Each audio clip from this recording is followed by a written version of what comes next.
Portugal enjoys most of the west coast of the Iberian Peninsula. We will divide our visit by starting with our Douro cruise and then cover the remaining country from south to north. Our cruise includes Lisbon.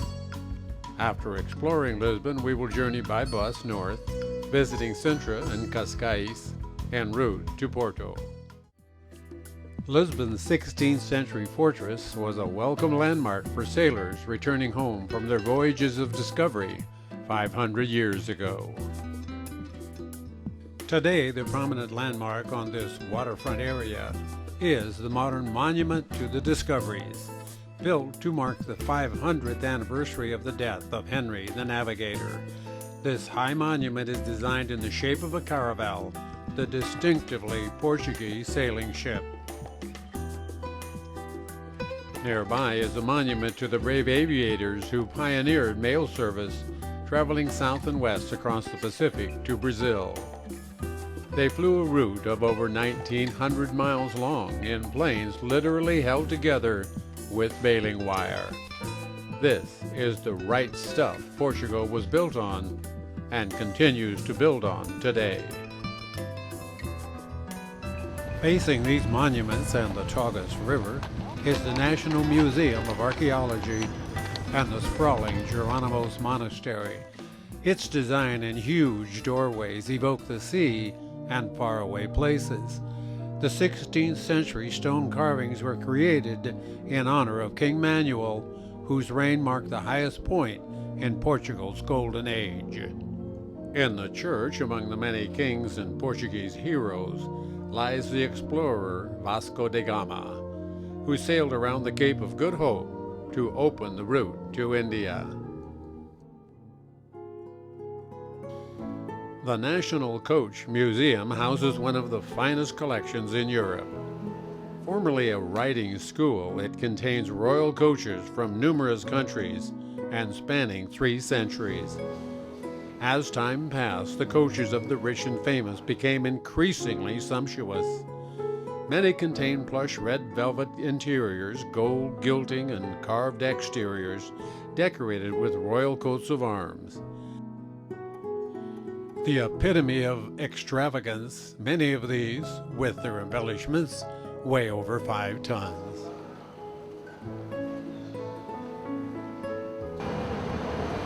Situated on a great bay, and with 2 rivers crossing it, Lisbon has its people-moving problems. The city has met the challenge as well. Bridges, freeways, trams, trains, subways, and water ferries all have formed a remarkable travel system.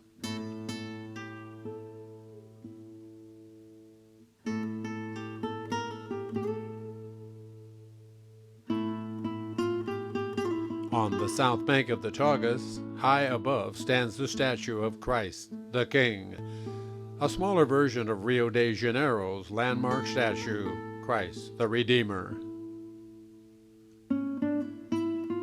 The 25th of April Bridge was named for the 1974 revolution against the dictatorship of Salazar.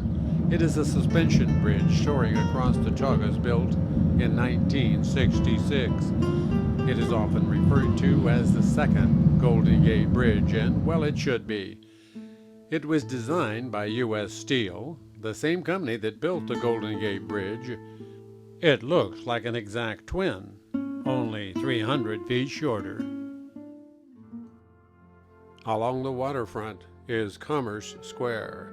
Its large arch is the Victory Arch, intended to exemplify the historic power and grandeur of Portugal.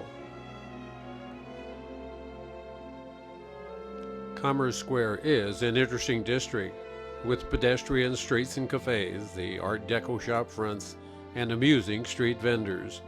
They all lend a special charm to the area.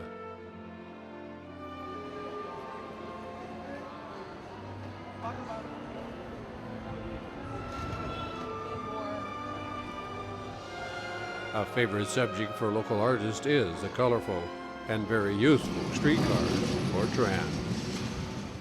Lisbon's hillside 12th century Romanesque cathedral is surrounded by the busy city. Most visitors come on the excellent tram service.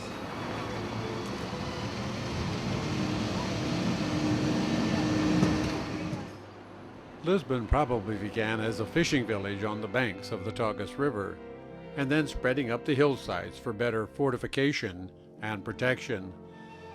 The city's architecture is surprisingly varied, sometimes changing by sections and sometimes street by street.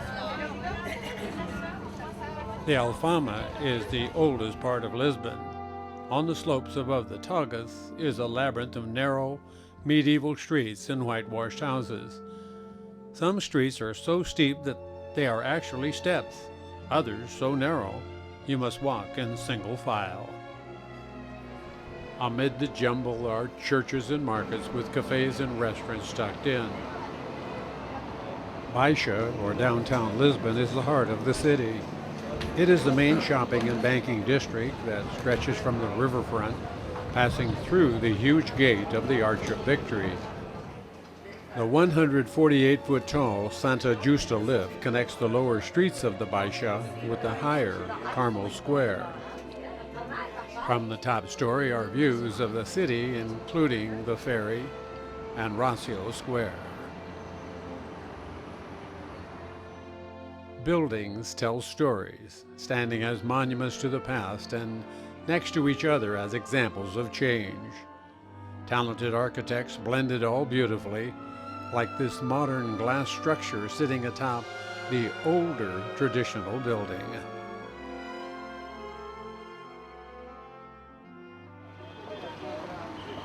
The Lisbon Metro, or subway, is a great favorite for locals to get around the city. With its 46 stations and 4 lines, it is easily accessible, very clean, and reliable.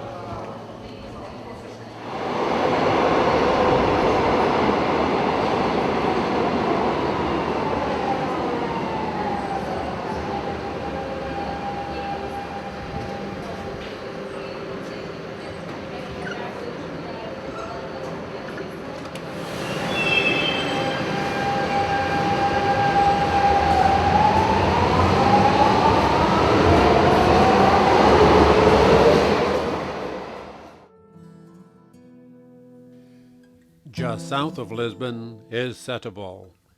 It is located on the Sado River where it enters the Atlantic Ocean. An unusual star-shaped 6th century fort stands high on a hill overlooking the port.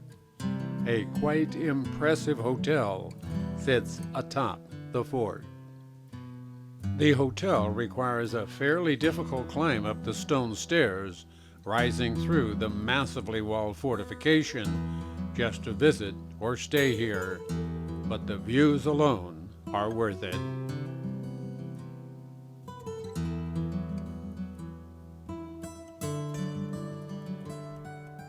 There is a unique chapel set into the walls. 90% of the interior is covered with beautiful azulejos depicting religious scenes.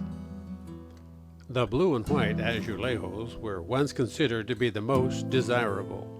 For a long period, they were the only colors to be sanctioned by the government, and therefore most artists.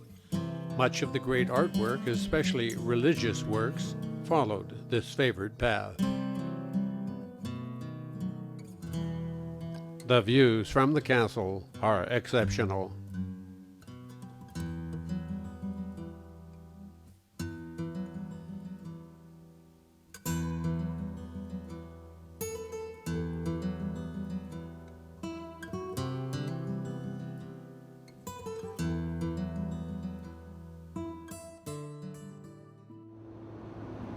To the north is the area of Sintra and its mystical hills. It is famous for its extravagant villas and palaces. Sintra became the summer residence of the Portuguese royal family and therefore attracted a number of wealthy aristocrats.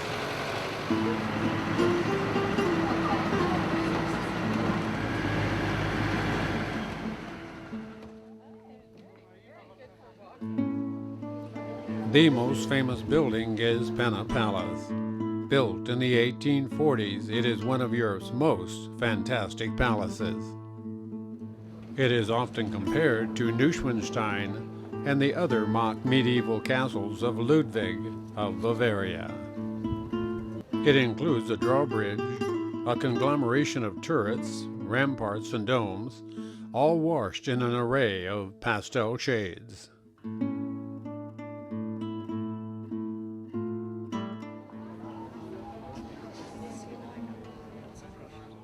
The extravagant interior is decorated in late Victorian and Edwardian furnishings and offers a step back in time. It is indeed an extraordinary place.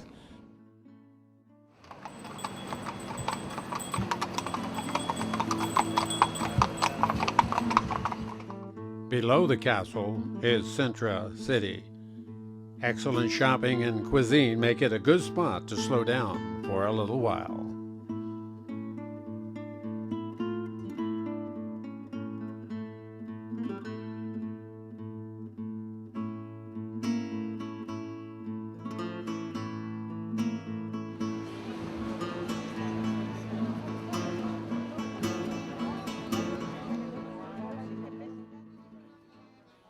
Along the shore to Lisbon, the road leads to Cascais. In the early 20th century, it was a quaint fishing village that became a popular resort, favored by European nobility and kings. Today, it is a colorful cosmopolitan town, a suburb of Lisbon, with elegant pedestrian streets, luxury villas, fashionable shops, restaurants, and bars ringing the lovely white sand beaches. In the old town center, the colorful pedestrian streets are paved with stone blocks, recreating wave patterns, and there are good restaurants and plenty of shops.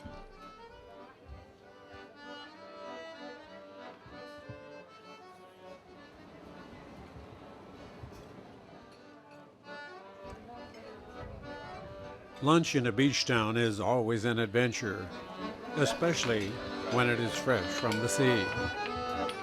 A little mood music is welcome.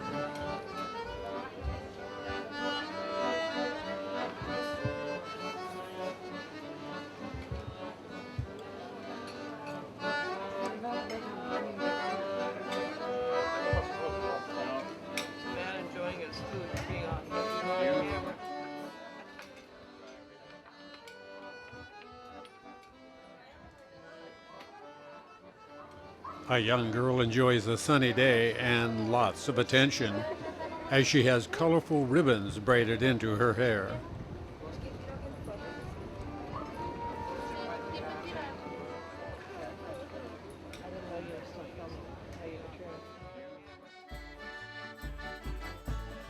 Portuguese roads are exceptional. Good direction signs allow plenty of time to make turnoffs. Roadside rest areas provide food, fuel, and comfort. Comfort in the fact that you know that a stop is just ahead for most whatever you might need.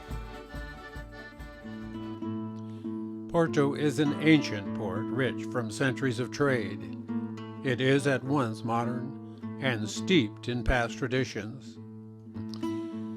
The Douro River flows 576 miles from its source in Spain, and Porto's fortunes have always been tied to it. The international fleets of cargo ships are no longer here, but it is still the focal point of the city. Our cruise ship is docked with Porto's fishing fleet just downriver from the city's bridges. We'll board, check in, and then look around a bit.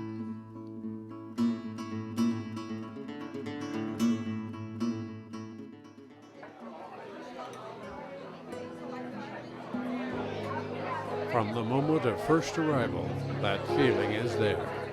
Comfort, elegance with a warm, friendly atmosphere. This is a great start for what will be an outstanding cruise.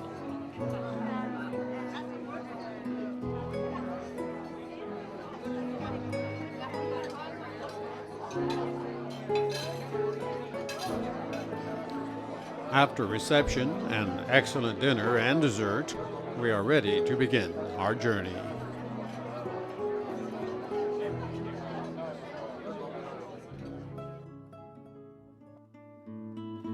The city's location between high river banks and under high bridges makes for a spectacular cruise beginning.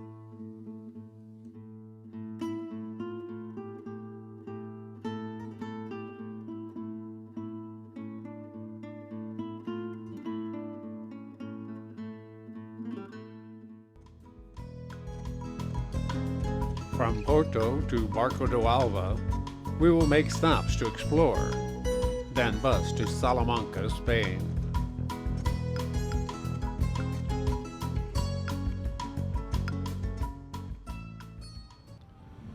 For 6 days, we will be enjoying magnificent views of the spectacular World Heritage Douro Valley, the world's oldest legally defined wine-producing region.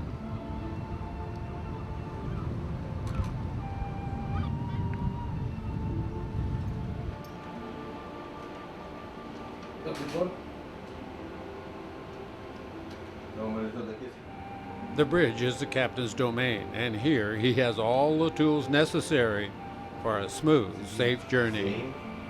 Oh, sono 50 centimetri? Sì. Ah, è andata, ok. Io vedo.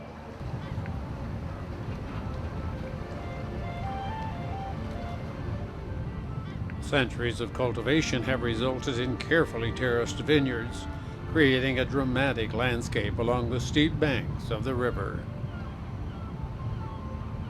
There are 5 locks for our trip, and we will visit each twice on our travels. The locks are gravity flow operated and routine for our captain. Because we are on a pre-booked schedule for passage, there is seldom any slowdown. This is the deepest of the locks, which means it has the most rise at 115 feet.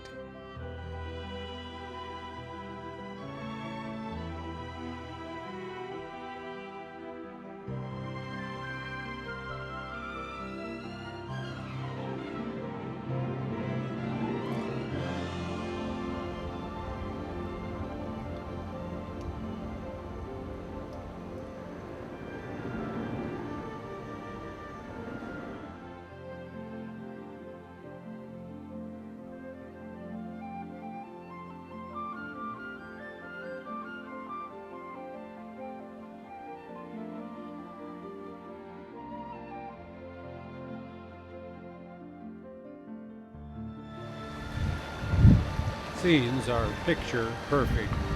Occasionally, wineries appear on dramatically terraced slopes. Olive trees and grapes are compatible and usually interwoven on paths to provide wind protection.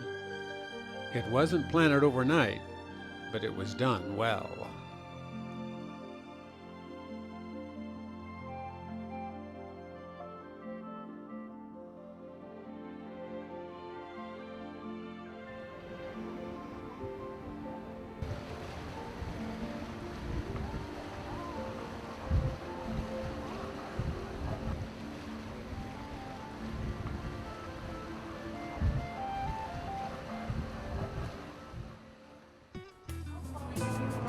Our buses will follow the highway along the Douro River and be with us when they are needed.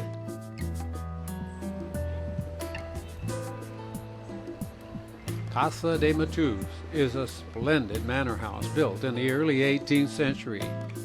It was declared a national monument in 1911. It presents numerous mirror images and scenic views. The formal gardens were laid out in the 1930s in the style of an earlier era with fountains and ponds and immaculate box-edged flower beds.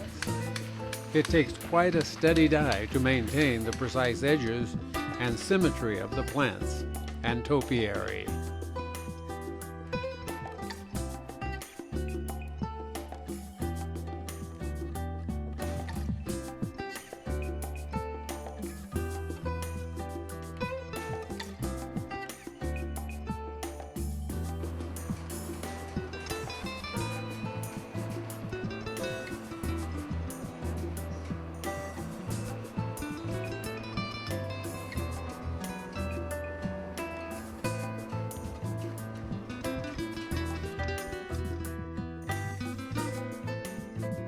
The majestic deodar trees are a type of cedar, prized for both its fragrance and durable wood. They can reach to a 10-foot diameter and to heights of 150 feet.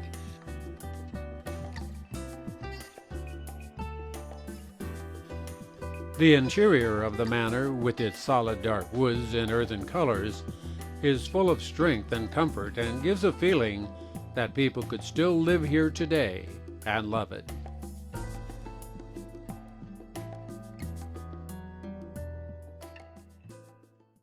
You'll see all of this and more on an AmaWaterways river cruise.